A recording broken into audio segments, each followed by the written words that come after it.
நபி ஸல்லல்லாஹு அலைஹி வஸல்லம் அவர்கள் பெருநாள் தொழுகைக்கு போறதுக்கு முன்னாடி ஜகாத்துல் ஃபித்ர் அப்படிங்கிற ஒரு தர்மத்தை கடமையாக்கியுள்ளார்கள்.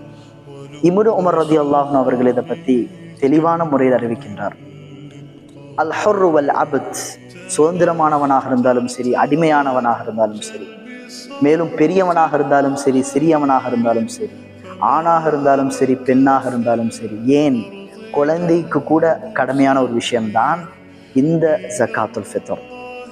யாருக்கெல்லாம் இந்த ஜகாத்துல் ஃபித்ர் கடமையாக இருக்குன்னா, யாருக்கெல்லாம் ஒரு நாள் சாப்பிட்ற அளவுக்கு உணவு இருக்கிறதோ, செல்வம் இருக்கிறதோ, அவங்க அனைவர் மீதும் கடமையான ஒரு விஷயம்தான் இந்த ஜகாத்துல் ஃபித்ர்.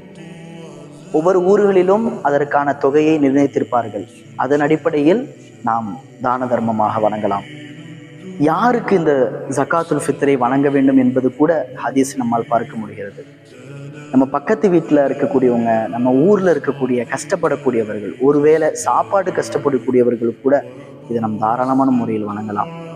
ஆக நாம் எப்படி சந்தோஷமான முறையில் உணவு உண்ணுகிறோமோ, புத்தாடை அணுகிறோமோ, அதே போன்று எல்லா மக்களும் உணவு உண்ண வேண்டும், எல்லா மக்களும் புத்தாடை அணிய வேண்டும் என்பதுதான் இந்த பெருநாளுடைய அடிப்படை நோக்கமாக இருக்கு.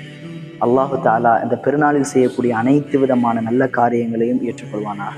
தகப்பல் அல்லாஹு மின்னா வ மின்கும். ஈதுக்கும் முபாரக்.